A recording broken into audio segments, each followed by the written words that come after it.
The cattleman required a bride to secure his homestead, yet only the kitchen maid remained bearing marks of ownership seared into her flesh. Bitter Creek, Wyoming Territory. The harsh winter of 1876. Ice crystals blanketed the grassland like nature's mourning veil.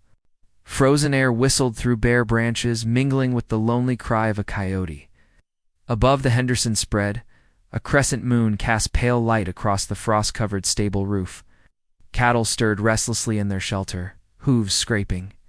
Frozen ground within the cookhouse, dying embers glowed weakly, throwing dancing shadows on weathered planks that had witnessed too many solitary nights. Jacob Henderson stood rigid beside the oak table, clutching the document from Bitter Creek Federal Bank like a man holding his own execution papers. The words burned into his memory before he creased the notice with the careful precision of someone folding burial clothes. His frame was powerful, yet weighted down by burden. His mouth pressed firm against more than winter's bite. Alina worked at the cast iron stove, her spine toward him, stirring a pot of venison soup. Sage and marrow scented the air. Her thick auburn plait swayed as she moved, never glancing his way. Her sleeves stayed properly rolled to conceal what lay hidden on her upper arm. He broke the silence. "The bank demands I take a bride to retain this property. You're the sole woman remaining here, Alina." She paused, her stirring momentarily. Then resumed, "I tend your meals, not your matrimonial needs, Mr. Henderson. Seek elsewhere." The mantel clock measured seconds too deliberately. Jacob moved closer, halting near the stone fireplace. His tone gentled, though desperation leaked through.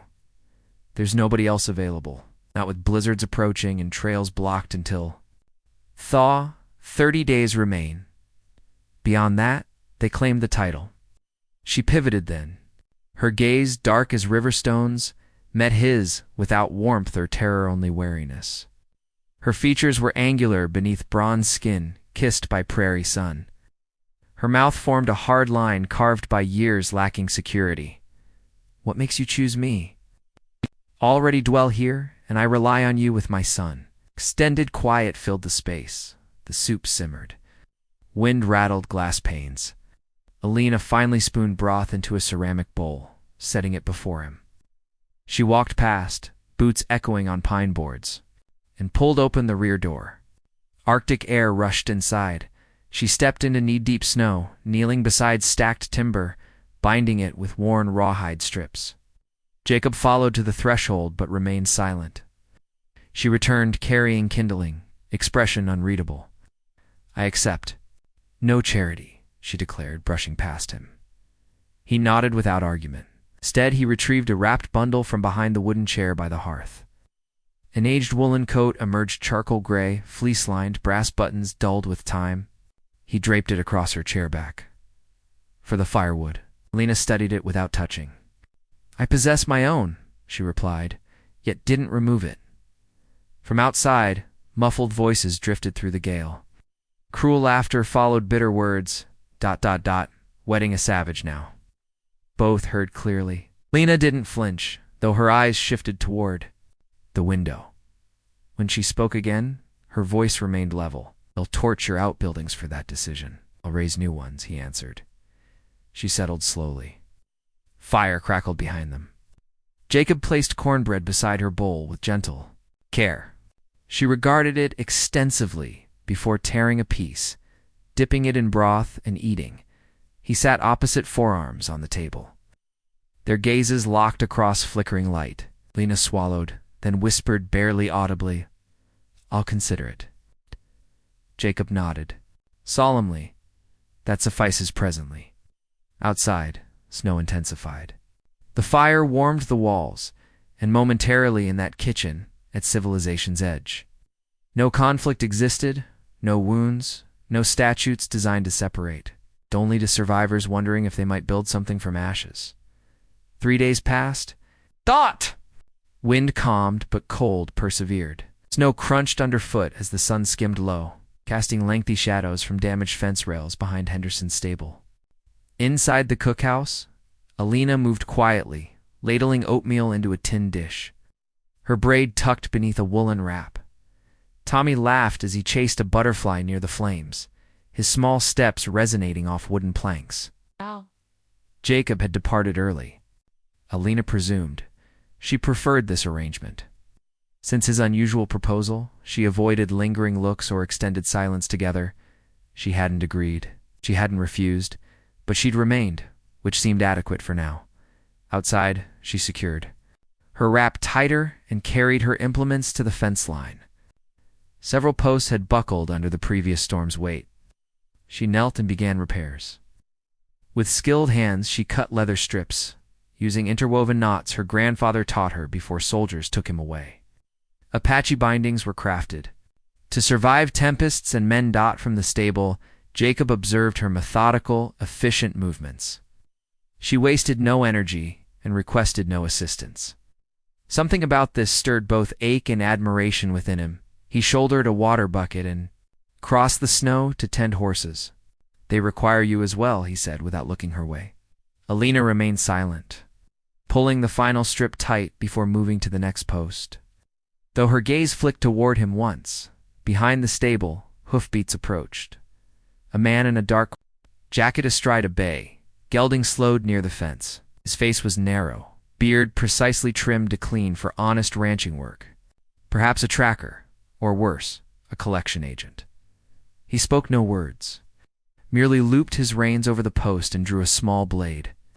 He dragged it deliberately across the top rail, leaving a shallow, purposeful gouge. Jacob stepped between him and Alina. "Are you lost?" The stranger smiled coldly. "Simply admiring your holdings, Henderson.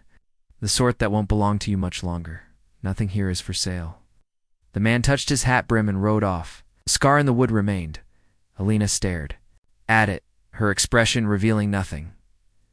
That evening, after Tommy was tucked into bed, Alina returned from the stable with armloads of wood. Her fingers were crimson and raw from cold.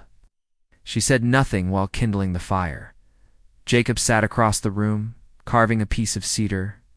When she placed soup on the table, he rose, stepped outside wordlessly, and returned carrying a mallet and carving tools. By lantern glow, he approached the old stable door. On the highest board, just above the handle, he etched a small six-pointed star with steady, deliberate strokes into the grain. Alina watched from the cookhouse window. When he finished, he stepped back, nodding once. "So you won't lose your direction," he said quietly. The following morning, Alina rose before sunrise. She prepared soup and left a bowl on the table with a folded napkin reading in careful script. "For your boy." By afternoon, the wind shifted. Jacob returned from town, shoulders rigid, jaw clenched.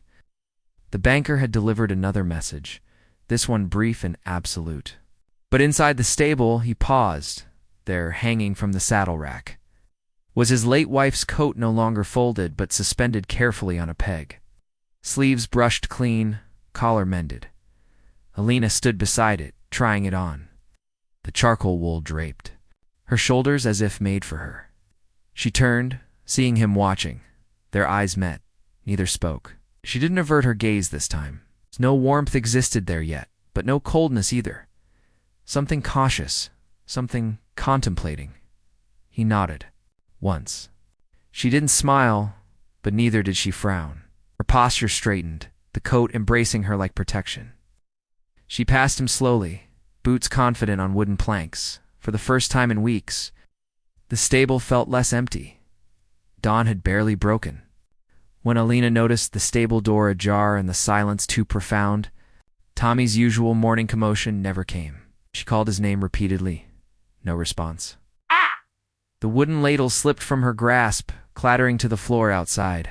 Tracks in snow led from the porch small, hasty, solitary. Alina grabbed her. Raps secured a hunting blade beneath it, and ran. The forest grew dense beyond the ravine, where twisted evergreens stood tall and silent. Her breath formed clouds, branches snapped beneath her boots. Then, faintly a cry. "Mama." Tommy's voice. Alina sprinted forward. She found him trapped beneath thorny brush, eyes wide with fear.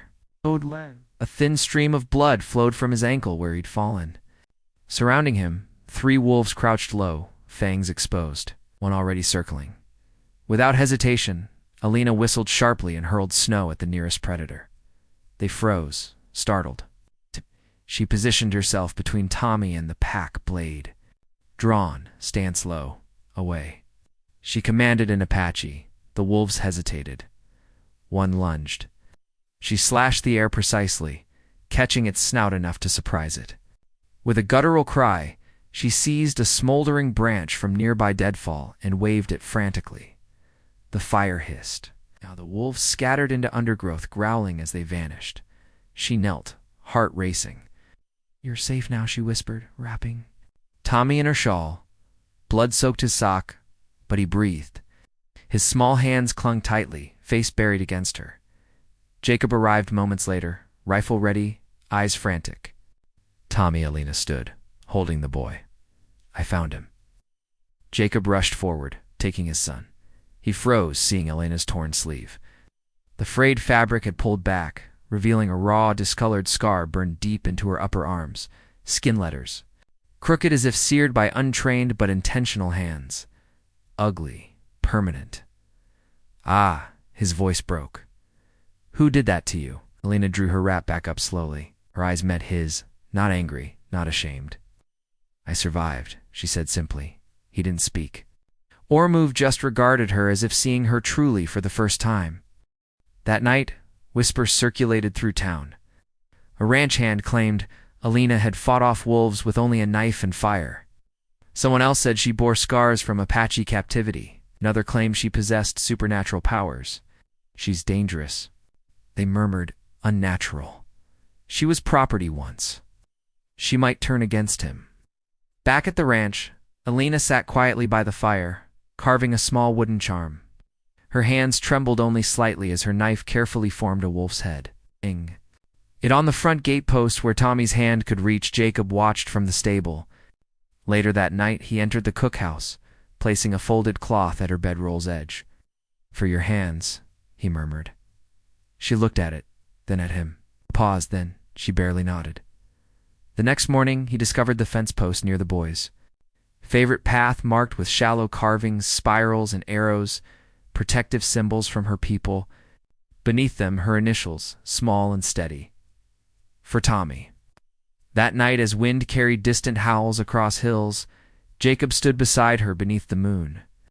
She didn't retreat when he approached. "You are more than a cook," he said, voice low. She didn't reply, but turned her head slowly, their eyes meeting uncertain, unguarded for the first time. She didn't smile, but didn't look away either. The documents were signed in silence. No chapel, no ceremony, no observers except wind scraping. Windows. Jacob and Alina sat opposite the county clerk in bitter Creoc, man who avoided eye contact while stamping the seal. Afterward, they rode back together in the wagon. Tommy slept curled under blankets and back, unaware his father had taken a wife, or that the woman who stirred his soup each evening now carried his family name. Inside the cookhouse that night, Alina moved with quiet grace. She stirred soup with one hand while teaching Tommy to start flames with flint and dried grass. He clapped excitedly when first sparks caught. "Remember the 3 breaths?" Alina said softly. "Not rushed. The fire must trust you." Jacob watched from the doorway, arms folded, leaning against the frame. Strange warmth filled his chest, something like pride, something like home. But peace was fleeting in Bitter Creek. The next day, just before dusk, smoke spiraled skyward behind the stable. Jacob ran first, rifle ready. Alina followed with buckets. Flames. Licked the hay pile by the fence, small but hungry. A broken lantern lay nearby. The same knife grew from days past now bore black scorch marks beside it. The fire was controlled quickly, Jacob smothering the base with his coat, Alina flinging water with practiced force. Their hands met once on the bucket handle, fingers brushing through steam and soot, neither pulled away. When finished, the stable stood, barely. Jacob cursed under his breath. Said he'd do it, he growled. Said he'd burn what he couldn't buy. Alina looked toward town. Will he return? Nodded grimly. If the bank keeps pressing, yes. Clara wrapped her arms around herself. Later, in evenings quiet, Jacob laid a bundle beside her bedroll, a thin strip of fresh leather. She touched it gently. "You made this?" "Cut it from the last good saddle strap." She nodded once, thanks not quite spoken aloud. The next morning, Jacob found a small plate on his workbench in the stable, still warm, covered by cloth. Beneath it, a wedge of cornbread, buttered and golden. A note scribbled in careful letters, "For your heart." That night, Elena stood near the hearth, hands idle for once. "You want to know how I got the scar?" she said. Voice low, Jacob turned. "From the window? I figured you'd tell me when ready." She nodded slowly. "I was 13. My village was attacked in darkness. They didn't ask questions, just took what they wanted. Horses, blankets, children. I was small, strong, easy to transport. They sold me to a man near the Texas border. He branded me after I ran once." She pulled back her sleeve just enough to reveal the raised, burned letters. "He called me girl, never by name, when he died. Others passed me around until I found a way to escape for good." Her voice shook. "Some days I still smell the iron." Jacob crossed the room slowly. He reached for her hand. She flinched, then allowed it. "You're no one's property," he said firmly. "Not now. Not ever again." Her fingers tightened around his. Then, to his surprise, she began crying. Fierce tears that fell soundlessly down her cheeks. He said nothing more, just stood with her as firelight flickered and the storm outside gathered. Elena knelt beside the hearth, humming a soft tune as she stirred stew. Tommy sat cross-legged at her feet, mimicking the rhythm. His small voice carried the melody she'd taught him, an old Apache lullaby shaped by wind and memory. "Again?" he asked. Beaming, she nodded. Once more, but slower this time. Let the song breathe. Outside, Jacob hammered a new brace to the stable door. His sleeves were rolled, jaw set in quiet focus. Each hammer blow echoed like a heartbeat across the open yard. Behind him, the fire scar still blackened, part of the fence a reminder of how close they'd come, but his mind was elsewhere. He'd received word that the bank was sending someone an attorney to verify the marriage's legitimacy. Signed papers weren't sufficient. They wanted proof, witnesses, conviction. Jacob stood by the workshop table that night, pen in hand. By lantern light, he began writing. "To whom it may concern, I, Jacob Henderson, declare Elena Henderson not only my lawful wife, but the woman who holds this land together." The words came haltingly at first, then steadier. He wrote not for bureaucracy, but for truth, for himself, for her, unseen by him. Elena stood at the doorway's edge, watching. She said nothing, but her eyes lingered on his handwriting's curve. The way his brow furrowed with care. Something shifted in her, then less like falling and more like soft, steady settling. Like coming home the next morning, she found the front door frame sanded clean with fresh chisel. Marks just above the latch, Elena etched in block letters. He passed as she traced the carving with her fingers. "For my wife," he said simply, and walked on. She didn't follow, but later, while Tommy napped. She took one of the leather cords he liked to play with, tied it into a small loop, and hung it gently around his neck. "For our boy," she whispered, brushing his hair back. When the lawyer arrived, he came not alone. The same bounty hunter rode behind him, arms crossed, lips curled in that half-smile Elena had learned to dread. Jacob met them at the gate, the lawyer. Adjusted his gloves. "We'll need a few words, Mr. Henderson, about your arrangement." Jacob didn't waver. "There's no arrangement. Elena is my wife." The man raised a brow. Convenient timing. Jacob stepped aside, gesturing toward the porch. Elena emerged, holding Tommy by the hand. Her braid hung long over her shoulder, and her gaze was steady. Jacob turned to her, then took her hand gently. "Ow!" "She's not here for land," he said, voice low but firm. "She's here because she's the only part of this place that still feels like home." Elena looked at him, eyes wide, not in fear, but something close to awe. She squeezed his hand. The lawyer cleared his throat. "Okay, is this what you want, ma'am?" Elena lifted her chin. "I chose this home. I chose him. Silence followed. Then the lawyer nodded, scribbled a note in his ledger, and motioned for the rider to leave. Later, as the sun dipped low, casting the ranch in copper light, Jacob stood beside Alina on the porch. Neither spoke, but the land felt quieter, less burdened, as if the wind had finally decided to leave them alone. The fire started just after sundown. Jacob smelled smoke, first sharp and bitter, not like hearthwood. Then came Tommy's cry from the kitchen, "Fire!" He ran for the door, rifle already in hand, heart pounding as he saw the south fence ablaze, flames dancing in a cruel line across the dry posts. Behind them, shadows moved fast and mounted, retreating toward the road. One rider lingered long enough to toss a match and sneered Alina was faster than him. She tore past the porch, braid flying behind her, a pail of water in each hand. No fear. No hesitation. She dropped to her knees at the flame's edge, scooping snow and dirt in practiced movements. Her voice rose in sharp commands words, an Apache he'd never heard clearly. She moved like someone born in fire. Jacob joined her, slamming down buckets, tearing a blanket from the laundry line, and beating the flames. Behind them, neighbors arrived, some on horseback, some with shovels.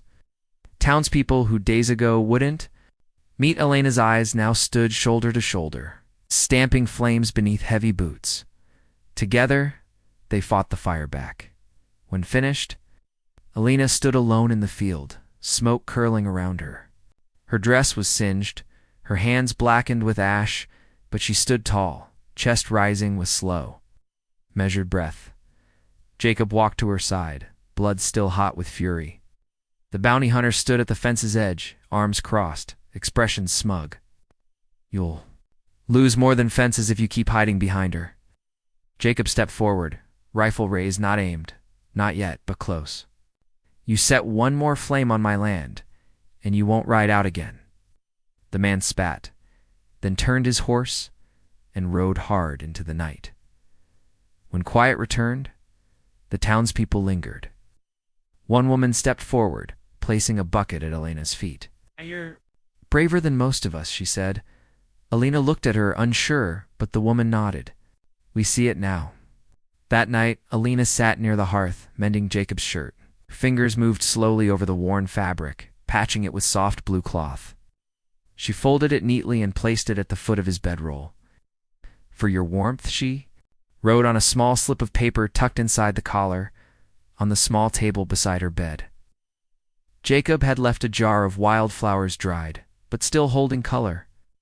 "For our home," the note read. Later, as the moon rose high, casting silver across the land, Alina stepped outside. She wore no shawl. The scar on her arm, burned and raised, was bare in the moonlight. The townspeople had gathered by the fence, waiting. She stepped forward, heart pounding. "I was once a possession," she said, "branded like cattle, passed between men like coin." She paused, "But I survived. I am not property. I am not shame. I am a woman, and this land is my choice." Hush followed. Then one by one, heads nodded. Someone clapped. Others followed. Jacob moved to her side. Wordless, he wrapped an arm around her, pulling her close. "You're not my possession," he whispered. "You're my home." She closed her eyes, resting her forehead against his shoulder. Under the moonlight, in front of strangers who now understood, they stood together. No longer cook and rancher, no longer runaway and widower, but something else entirely, something whole. The snow melted slowly that year, retreating like a tired soldier. By early April, soft shoots of green broke through the hard-packed earth. Near the porch, Alina was first to rise each morning, knees in the dirt, hands guiding seeds into the ground, carrots, onions, squash. She moved with quiet purpose, sleeves rolled, hair loose under the warming sun. Jacob watched her from the porch, hammer in hand. He was building a rocking chair from leftover oak, smoothing each edge as if shaping more than wood. By late afternoon, the frame was done. He placed it facing east, where the sun touched the fence line first. The seat creaked as he tested it. It held. Tommy ran past them both barefoot and shrieking with joy. "Ma, come see the lizard." Lena looked up, brushing soil. From her fingers? What kind? A fast one. She smiled and followed. Jacob's eyes lingered on the way Tommy grabbed her hand without thought, as if it had always belonged there. Later that week, townspeople began arriving in twos and threes.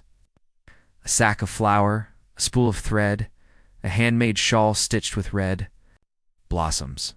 For the bride, they said shyly, offering the gifts. Alina accepted them all with a nod and a small smile. Her shoulders no longer tense, her gaze no longer guarded. The fence had burned, but the wall between her and the town had fallen. 2. The wedding came with no announcement, no priest.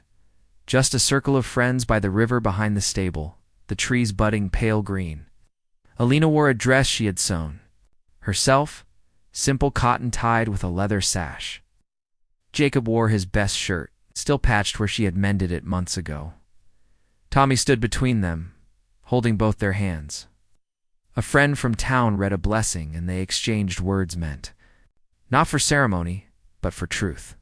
"I saw you," Jacob said, voice low. "Not when you came here, but when you stayed." Elena's voice didn't tremble. "You gave me a name I chose, not one I had to survive." They kissed soft and unhurried as the river sang behind them. That night, Alina placed a thin strip of braided leather over the back of the new porch chair. Small carving marked its center, 3 lines intertwined, the Apache symbol for family. "For our family," the tag read. Jacob found it at dawn. He didn't say a word. Just sat in the chair, hands on the leather, and breathed. Later, as Alina passed, he reached for her hand. "You're my land," he whispered. "It's the only thing I'd fight to keep." She smiled then, full and bright. That night, under a moon swollen with spring, they laughed for the first time. Not because the past was gone, but because it had finally found its place behind them. A horse neighed in the distance. The wind picked up, but it was warm, and the porch light stayed on long after they'd gone inside. By midsummer, the ranch had settled into a kind of peace. Neither Alina nor Jacob had ever truly believed possible. The silence between them was no longer heavy with hesitation or grief. It was soft now, lived in the kind of quiet that comes only when the worst has passed. There is nothing left but to grow. The fields, once bare and brittle from winters, grip, now stretched wide with deep green. Wheat waved gently in the breeze, and new corn pushed stubbornly through dark soil. The fences had been rebuilt, not just repaired, but stronger this time, with railings driven deep and posts sealed. With care, each board held the memory of effort shared between neighbors who had once looked at Alina with suspicion, now greeting her with nods, warm bread, and laughter. The house, too, had changed. The paint had faded in places, but there was pride in every plank. Alina had woven a wind chime from bones, feathers, and copper she found by the river, and hung it beside the porch door. Its sound was not loud, but when the breeze picked up, it filled the air with something old and sacred. Along the path to the stable, she had planted wildflowers blues like the deepest part of the sky, gold like prairie fire, purples as soft as bruised petals. They grew tangled and free, not in neat rows, but in glorious disorder. The way her memories of childhood had bloomed, Tommy called them Mama's colors, and picked bouquets every morning, leaving them in unexpected places. Her pillow, in Jacob's boot, by the water pail, above the front gate, Jacob had carved a new sign from thick cedar. The letters were bold, sure, and clean. Henderson Haven, beside the name, etched a 6-pointed star, the same shape he had once carved above the stable door in the dead of winter. Back when Alina was still just a cook with guarded eyes. And he, a man buried in silence? That star had been a mark of direction. Now it was a mark of arrival. That morning, Alina stood by the window, sunlight painting soft shapes across the wooden floor. In her hands she held a quilt stitched not only with thread but with time. It bore the symbols of her people horses that ran with wind, suns that never set, rivers that remembered. Each square was a part of her journey, at its corner. She tied a small leather tag and placed it gently on Tommy's bed, for our son. Later that afternoon, A wagon rolled up the road from Bitter Creek. The lawyer stepped out, this time not with questions or caution, but with a certificate in hand, legal, final, and true. The land was theirs, the marriage recognized. There would be no more riders, no more threats. Word spread fast, and by dusk the porch was filled with neighbors. Someone passed a jug of cider. Children ran barefoot through the yard. Elena's cornbread vanished from the table in minutes, and someone asked for the recipe. As twilight fell, Elena stepped forward. She wore the same cotton dress she had stitched for their riverside wedding. The wind tugged gently at her braid as she faced the crowd. Without fanfare, she reached for her sleeve and pulled it back. The scar, dark and brutal, ran across her upper arm. It had once branded her less than human, a thing to be owned, past, broken. But now she bore it openly. "This scar," she said, voice steady, "is my story, and it brought me home." For a moment, there was only the sound of wind through wheat. Then one clap, then another, then the porch filled with applause. It was not pity, not curiosity. It was honor. Jacob walked to her, took her hand, and gently touched the scar with his thumb. "Our home," he whispered. That night, beneath a sky littered with stars, Elena and Jacob stood in the field, arms wrapped around one another. The air was warm with summer promise. The wildflowers swayed in rhythm, and the moon traced silver over the land they had fought for, not with bullets, but with bravery. "You gentled my heart," Jacob murmured. Elena leaned closer, her lips brushing his collarbone. "No," she said, soft as a prayer. "We found it together." Far beyond the trees, a coyote howled low, long, and unafraid. It was not a warning. It was a song. Just above the gate, the wooden sign caught the moonlight. Henderson. Haven, built on love. Thank you for journeying with us through the wind-swept plains and tender silences of branded hearts. Elena and Jacob's story reminds us that even in a land shaped by conflict, prejudice, and flame, love can still take root, not in spite of our scars, but because of them.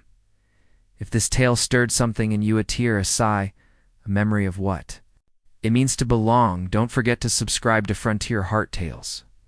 Here, every week we bring you unforgettable romances from the untamed territory. Where bullets missed but hearts didn't. Hit the bell so you never miss a story carved from dust, danger, and devotion. Till next time, partner ride, safe, and love wild.